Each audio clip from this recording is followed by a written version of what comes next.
Welcome to the Rick Dollar Show podcast. Here's a guy who thought those voices in his head sounded familiar. Your host, Rick Dollar. A few days ago, I got to sit down with my friend Molly Tuttle. She talked about her music, her life, and what it's like to stand on the stage next to Ringo Starr. And this is how that went. Rick Dollar here for the Rick Dollar Show. And my guest today is Miss Molly Tuttle.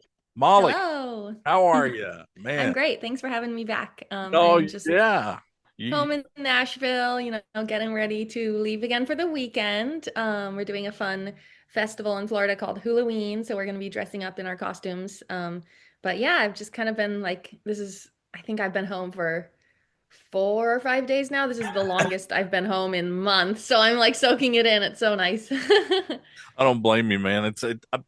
Touring schedule that you've had this year is phenomenal. I mean, you're all over the place, and I know we're going everywhere. I know, and it's great to see that because Thanks. I love what you're doing with this new record. Also, thank you. So long, Little Miss Sunshine. Give me some idea of what that means. Is there a meaning behind that? Yeah, I came up with the title. It's a line in one of the songs off the record. The song is called Old Me, New Wig, and that's the first line of the chorus is So Long, Little Miss Sunshine. It's the song is all about like breaking up with, your anything, I guess, that you need to let go of, but the hook of the song is breaking up with the old me. So it's kind of like you're reinventing yourself is basically the gist of the song. It also has a fun line in it. I got a new wig to get you out of my hair, and I've been wearing wigs since I was probably 15. I started wearing wigs because I have alopecia, right? Which, if anyone is unfamiliar, it's like an autoimmune disease where your hair falls out. So I've become very comfortable with talking about my hair and my different wigs, and I thought it would be kind of a fun concept for the record since a lot of the songs are sort of telling this story of almost like coming of age or coming into yourself a little bit more, and it is a stylistic departure. I felt like that title would reflect, some of the changes that you hear in the record, but also just kind of this message of being confident in your own skin, being, I think like sometimes at the shows I've been talking about how I'm like a recovering people pleaser. So I feel like saying so long to, that part of yourself that's like trying to be the sunshine for everyone else and maybe, making your own sunshine for yourself. Well, I think you're carrying it around in buckets. Thanks. Because I'm sure that people with alopecia look up to you, and how you are doing everything to put your face out there and bring attention to this disease and how you're handling it. But not everybody does that, Yeah, I mean, when I was a kid, I never really saw, I didn't have too many like role models with alopecia who are being, outward about it on stage or really in the public eye too much. And now there's a bit more of that, but it's still often like a misunderstood condition. People think you're sick when really it doesn't actually affect your physical health, but it can really affect your mental health to feel like you're kind of getting judged for your appearance all the time and people don't really get what's going on or whatever. So I think the only way to combat that is just to like bring awareness to it. So that's become important to me. And it's also just like a thing of, I don't really have a choice in the matter. Like I look the way I look and I can either choose to like wear a wig all the time or like not wear it sometimes or not wear it all the time. So it's like, how do I manage that? And I have a lot of fun wearing wigs. So I'm just kind of doing what feels fun and exciting to me. And then I've always like, I want to keep always the focus on the music, but it is like a thing I kind of can't like avoid because it's literally just how I look. It's the first thing people notice about me when I'm not wearing hair. So yeah, it's just something I've had to navigate and taken baby steps with getting more comfortable with it. Oh, you're handling it, man. Thanks. I saw a stage shot the other day. I'm not sure who you were playing with, but it was in the middle of a solo or something, man, and you just reached up and just chucked the wig out in Yeah. the crowd. And I was like, that is a way to make people know how you feel. Well, it's fun because now I have a song about wig. I've never Exactly. had written a lyric about wearing a wig before, and now I have one, so I can use that as like a fun moment in the show. I want to get people wearing wigs at the shows. We've thought about maybe like buying some of those costumey little fun wigs and just like throwing them out and trying to get people to wear them and That's have cool. fun with it too. But we have had some people come out to the shows who have alopecia and they'll rip off their wigs during the show too in the That's crowd. So cool. I'm encouraging that if anyone wants to come out to the show and wear a wig or just to have Have some fun in fun one with way or it, you know. another. Hey, I was watching something the other day, Ringo and Friends at the Ryman, Mhm. and it was really cool because I watched him play his first song with Jack White, which was a really good song. I can't even remember what it was, but then the second song was really cool too. It was Mhm. you and Ringo Starr and Emmylou Harris, and I can't remember who else was on the stage with you guys. Um, Mhm.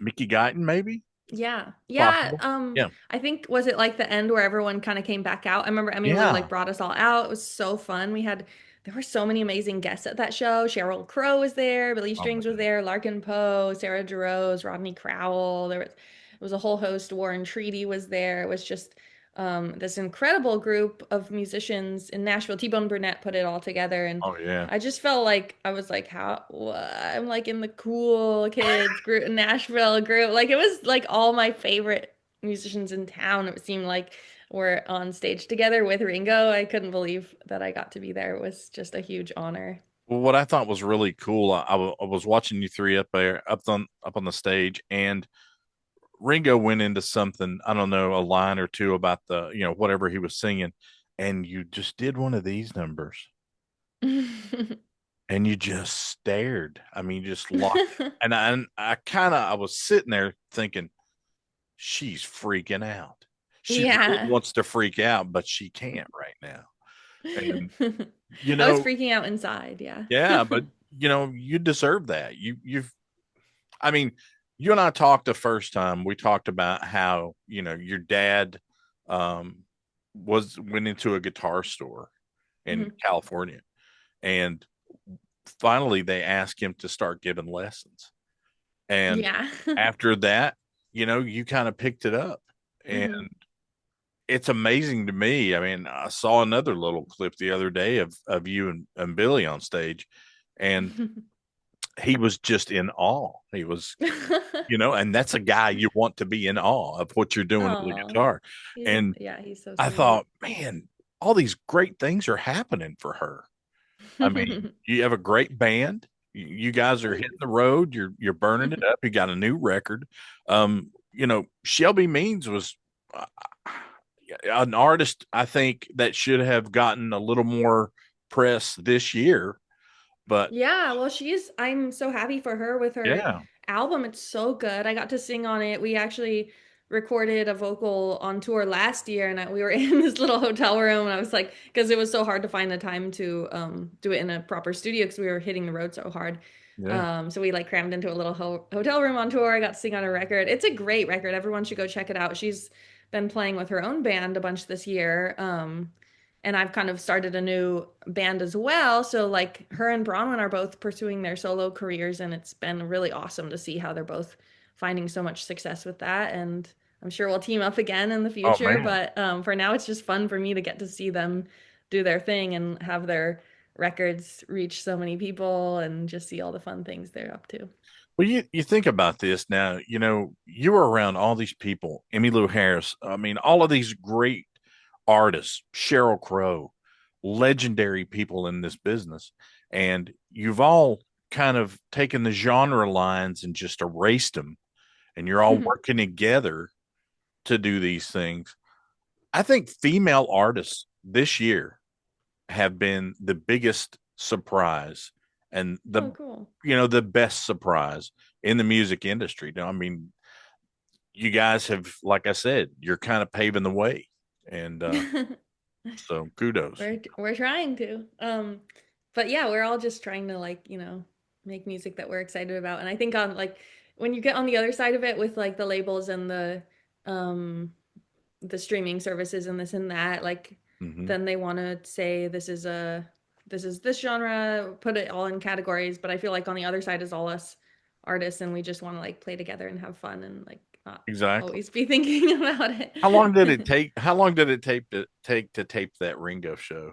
I mean, was that like over a few nights or It was 2 nights. So at the really? Ryman, we had a week of rehearsals leading up to it. And so we were rehearsing, and that's when I first met Ringo. We had made the record in the spring, and I got to play on some of that, but it was all kind of, he was in LA, we were in Nashville recording the instrumental parts and singing some harmonies. Yeah. And then T-Bone over the summer was like, hey, we're going to do these shows at the Ryman. Will you be part of it? I was like, of course. One of them was on my birthday. I was like, this is the best birthday ever. So the 14th and 15th January, this last January, those were the dates where we played the Ryman. And the first night, well, we had a night even before. On the 13th, we did our dress rehearsal. So we ran through everything with Ringo on stage at the Ryman, no audience, but they were filming it. And then the next night was our first performance. And then we had a third one where we were really more dialed and less nervous. I think everyone was still, even though we had the dress rehearsal the first night, we were still figuring out what was going on. Oh yeah. Because there were so many people coming on and off stage. We're like, what's the flow? Like, who's bringing everyone on and off? So it was really good. We had the second night because then everyone was we knew what to expect. We were relaxed, and everyone knew kind of like the order of things. And so that was really fun to just have both nights. I think they probably ended up taking most of the footage from the second night. Maybe some of the performances were better the first night, but I think the second night was just more like people were more settled in and Right. just having more fun and less frantic energy. T-Bone Burnett, man, that's another huge. I mean, you're not as old as I am, okay? But T-Bone Burnett is legendary. Yeah, I've I loved was his growing music up. since I was a little kid. Oh my gosh, man.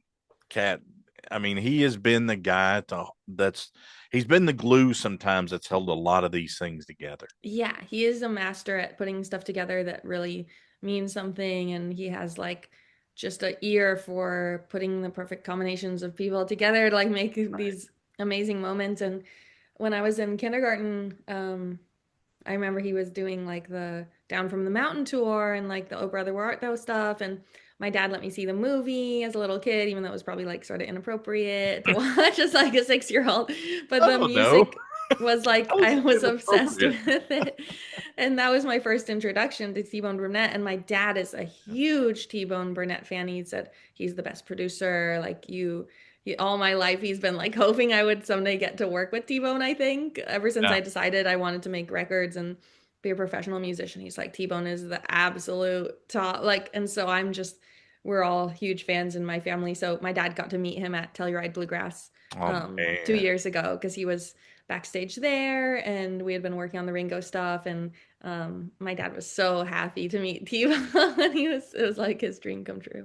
that's And as amazing. was I. Like getting to work with him was just like another level of like, this is totally something that, I like dreamed would happen someday, but maybe never like dared to think that it actually would, I guess. You'd be surprised sometimes what'll happen in this life. Yeah.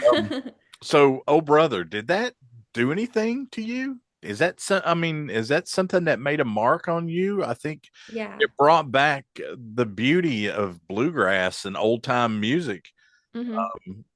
to another huge generation. I think it kind of helped out, you know? Yeah. It was one of those big moments in this genre where like suddenly everyone was aware Hmm. of roots music and bluegrass music, and it made me like, I loved the music in that movie. And Oh yeah. it, even as a little kid, it made me think like, this is actually really cool. Like I listened to bluegrass at home with my family all the time and I played guitar, but like suddenly kids at my school were like humming the songs from the movie, and like it just framed it in this way to make it seem like really cool.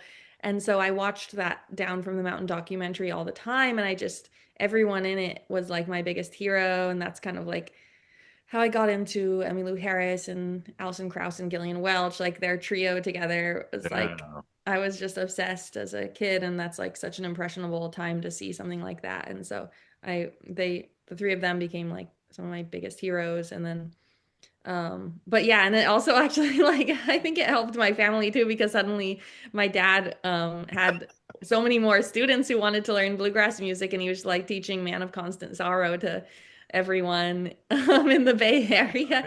So his business was booming for my dad during that time too. So it was like actually good for our family as well. Stay close, folks. We'll be right back with more from Molly Tuttle on The Rick Dollar Show. Hey, folks, let me tell you about one of my favorite spots in Pigeon Forge, the Local Goat.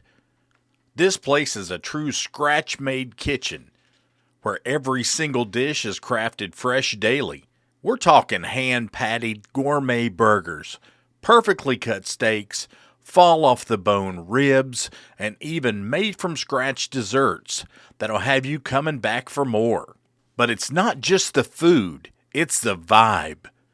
The Local Goat is filled with artwork from local artists, so when you walk in, you're not only getting a great meal, you're getting a taste of the community.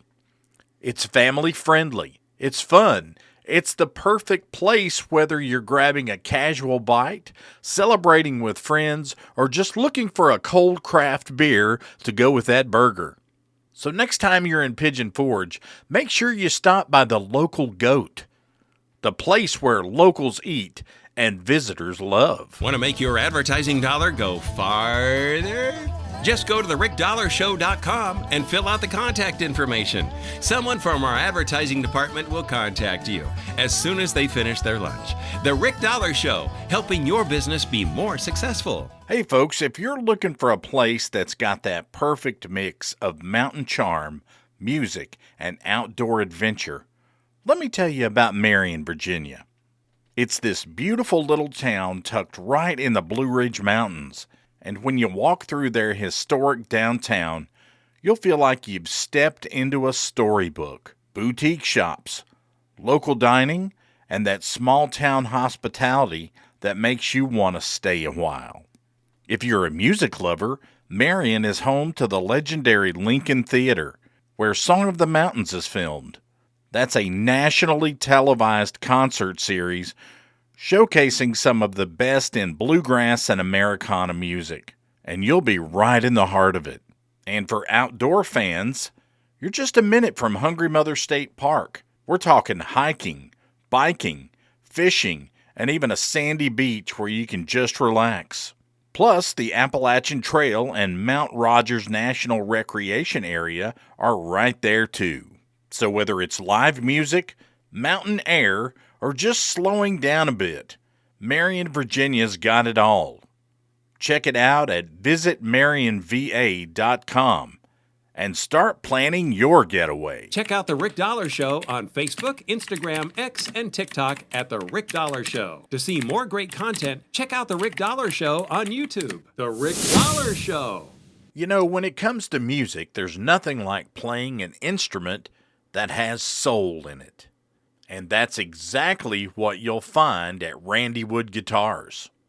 For decades, Randy Wood has been building and restoring some of the finest guitars, mandolins, and banjos that you'll ever put your hands on.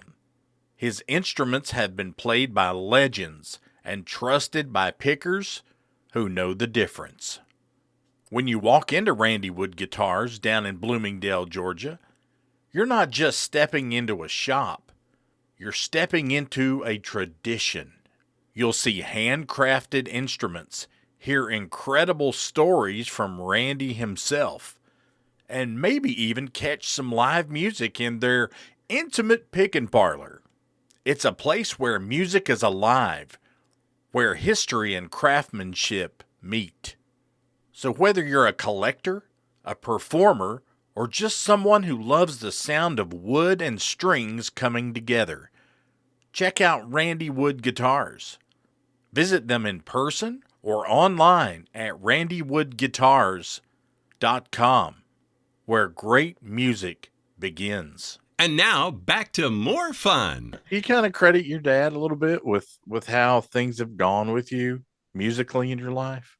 Yeah, I mean, I don't know if I would be. I've always loved music, but like at the same time, I feel like I was sort of brainwashed to love it because as a little kid, like my earliest memories are like my dad having jam sessions around the house. There were instruments lying around all over the place. He would always try to make it really easy for anyone to like pick up an instrument around the house. So we just had guitars on the couches and hanging on the walls, and like he was always kind of just sitting around in the living room like singing and playing. So it just was kind of a natural part of growing up.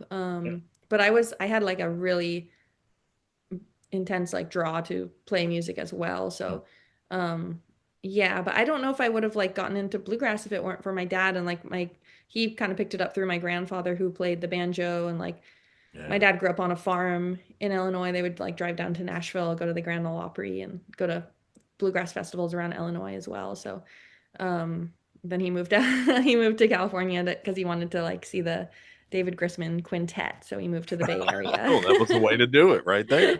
Yeah. Hey, yeah, we're missing Yeah. you at Randy Wood's Old Time Picking Parlor. I guess Oh, we'll yeah. kind of announce this while I'm talking to you. Okay. Um, Randy and I are going in partnership on a podcast studio. Oh, cool. So if you're ever in town, we can set you down in a nice place and Yeah. do a I would little love to. podcast episode. Yeah, That would be awesome. yeah. I think it's a good thing, and it Totally.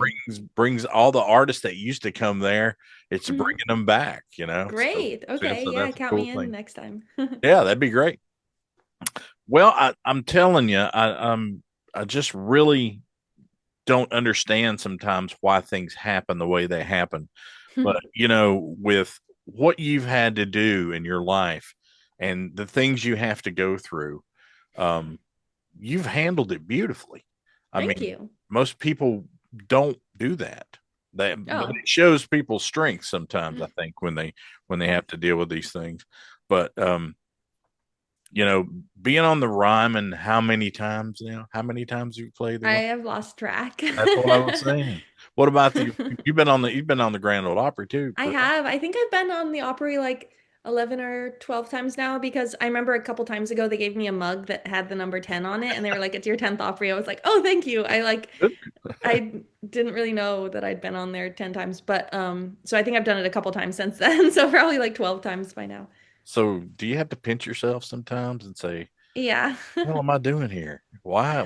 You know, because I know how artists are. A lot Mhm. of times people that are artists have a really not negative connotation about what they do, but they push themselves a little more than everybody else around them sometimes to do better.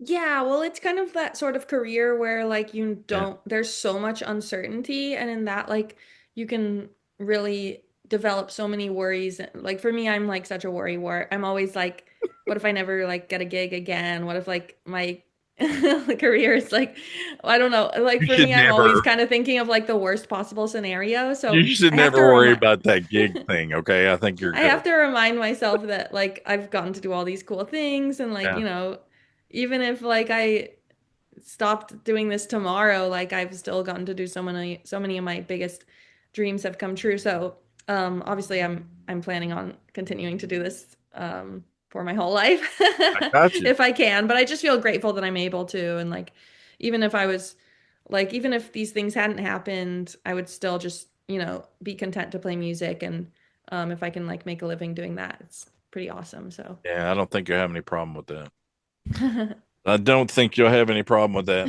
Let's talk about this powerhouse you used to have hanging around with you all the time, Shelby Means. What Yeah. uh what exactly is her motivation, do you think, with this record? Because it's like she came out of the gate with both barrels blazing, Yeah. you know, Well, and I was like, whoa, hold on. You're probably gonna have a longer career than that, you know? But dang. Yeah, the record to me was like a surprise too, because I heard it and I was like, I didn't know you had all these amazing songs. Some of them she'd written like a while ago and just had kind of sitting around waiting for the right time to record. And I was like, wow, this is amazing. Like I'm just really glad she finally got it all out there in the world and like worked with these world-class musicians. On the record, there's some great players on there, and it was just like her dream to make this bluegrass record. So I think like the stars just aligned for her to make her first solo record, and it's crazy that like Mhm. that was her first one and it's like so good. Now, word on the street is that you used to be roommates with Billy Strings. Yeah. Is Yeah, we that were roommates rumor for about a year and true? a half. It is, yeah. So how was that? You know? It was really fun. Yeah, like the that happened. It was when I first moved to Nashville. I was living in actually Madison, which is kind of like it's basically in Nashville, but it's like kind of the north of Nashville. Mhm. I lived there I moved to Nashville 10 years ago, lived in Madison for about a year, and then I was like, I felt like I was too far outside of town. All my friends lived in East Nashville.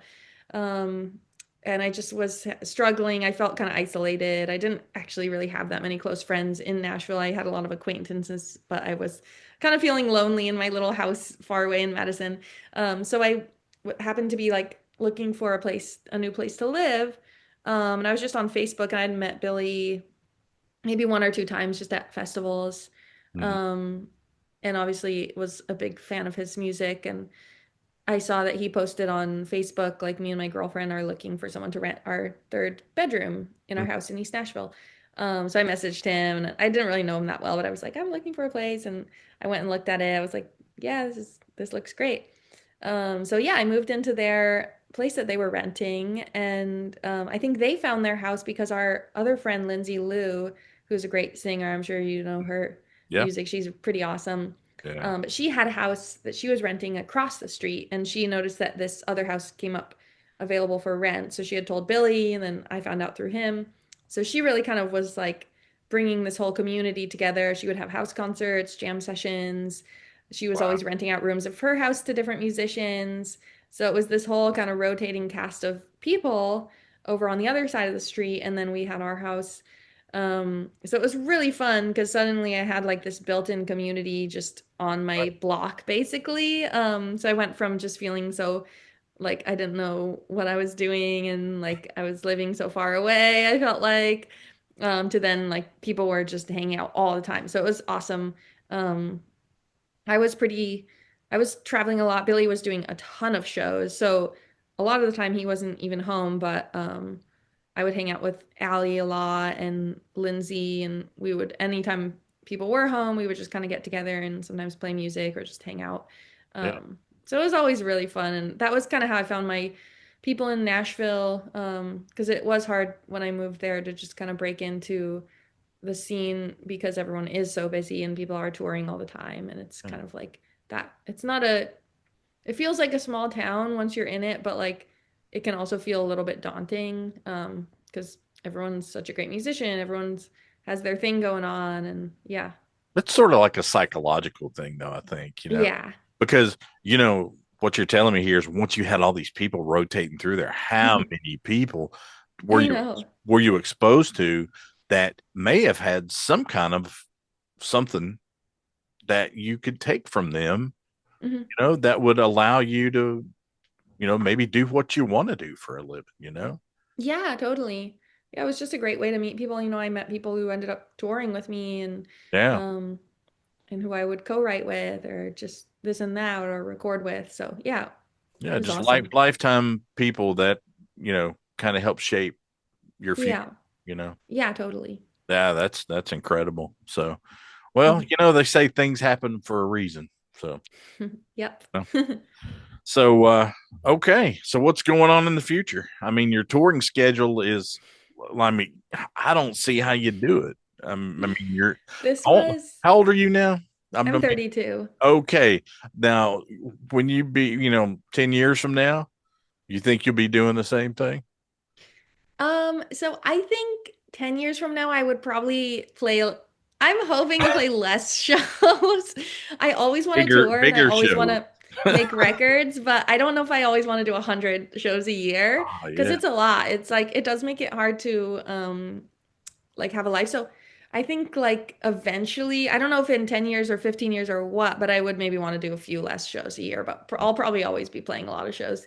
Well, But yeah, for now, like this year, it was kind of funny because last year I played more shows. At the end of the year, I always count up how many shows I've done. I did 120 last year. This year I'm doing 90, but I didn't start until April this year, so it got smushed into most of it was in the fall. I think we were doing like 70 shows this Dang. fall or something crazy like that. So it was the most intense touring in a short period of time I think that I've ever done. Yeah. And it's gone good. Like I think our first tour was about 3.5 weeks long, and it was awesome. Like we did it. I think we were all tired by the end, obviously. But the crew was great. Like the band, we all get along, and like none of us hated each other by the end. We were like, That's good. yeah, we were ready to go home for a few days, but like the shows were really fun, and I think having the new music out made it just exciting to kind of share these songs, and like the crowds have learned the new songs more and more, so now they're like singing along, and it's just kind of fun to see how that develops when you put out a new record, like which Yeah, you songs gotta they end love up that. gravitating towards. So yeah, it's been awesome. But yeah, it's like I have to be really careful not to wear myself out and like just get enough sleep. I don't like do anything crazy on tour. Like I'm super boring. I try to go to bed early-ish, although it's hard for me to like fall asleep right after playing a show, but I Yeah. don't drink on tour. I don't like go out and party or anything That's because I don't good. think I physically could. Longevity. That's probably a good thing in the music business.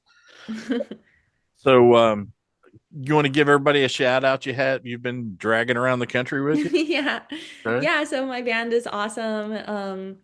They're made up of four other musicians touring with me. Vanessa McGowan plays bass. Right. And she was the first person I asked about touring with me, and she plays upright and electric bass and also just helped me put together the rest of the band. She's a great band leader. She is always thinking of ways to kind of make the show better, and listening back. We get recordings of the shows each night. She'll always listen back and like send out notes and this and that. So it's been really helpful to have someone like that to help work on the set list together and just someone to bounce ideas off of.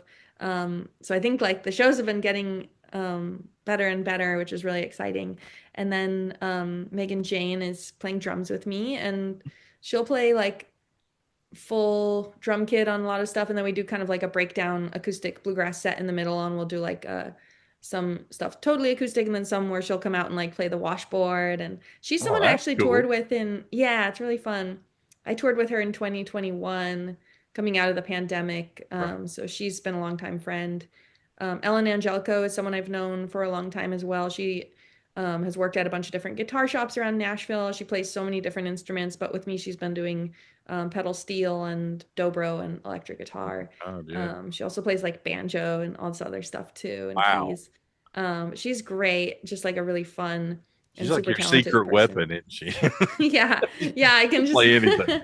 yeah, I know. I have to like, I try not to make her life too complicated, but I'm always like suggesting like, how about you play this? How about you play that? And then she's like switching like 10 different instruments. But and then Mary Meyer is she also grew up in the Bluegrass family band, just like me, plays mandolin and fiddle really well. And then she also plays keys and a whole myriad of other instruments and is a wonderful singer. So she's a great person to get to play with for me, just because she kind of has the same musical background, but also stretches out and does so much other styles of music as well. So yeah, it's been really fun. And then we have I'm trying to do the math, 6 other guys touring with us. Wow, So we that's have good like a though. great group. It's kind of funny because the band, it's like an all-female band, and then we have all these like really nice dudes around just like helping us with stuff all the That's just time. what that was done on purpose, I'm sure. Yeah. None of it was at all intentional, but it's like worked out pretty funny that way. Well, People have come up to us after the shows and been like, I love how you have all these men like bringing you guitars and stuff on stage. that's what you're trying to do. You gotta have men around for something. I know they're useful for What my something. wife says too. I gotta have you around for something. I don't know what it is yet. It's pretty funny. After being married 23 years, Oh, wow. yeah, we've been around. Congratulations. Oh yeah, it was in September was our anniversary, Oh, but cool. yeah. So what's going to go on in the future? I mean, you got this touring schedule you're handling, like you're just talking about. You got a great band. I know you're going to be playing as long as you can, but do you think you're going to have some more things like what you did with Ringo? In I the hope so. band? That's Man, the I sort do of thing you too. just can't predict, and you just like sometimes I just get a call that's like Yeah. totally out of the blue like that. And it's like, whoa, okay, yes, I will, do whatever I need to do to make this happen. So, I mean, yeah, I hope that would be so cool. I would That love to work would. with him again and do anything else with T-Bone. Like they're both just incredible. So, Yeah. He's yeah, the that dude would be right there. amazing. That's Yeah. the guy. I mean, Yeah, that's the if guy. you're going to be involved with anybody, that's the guy, because He's the wheels are incredible. always turning, and Hmm. if they're not turning in his head, they're turning in somebody's head, and his name's Yeah, involved. So, totally. what do you do? All right, young lady, I'm gonna let you get some rest, and thanks for sitting down with us today. This has been the Rick Dollar Show podcast. The Rick Dollar Show podcast is produced by Radio Dog Productions. Theme music is written and performed by Jeremy Garrett at garrettgrass.com. The Rick Dollar Show podcast cannot be reproduced or rebroadcast without express written consent from Radio Dog Productions. I'm Kent Jones, and this has been a Radio Dog production.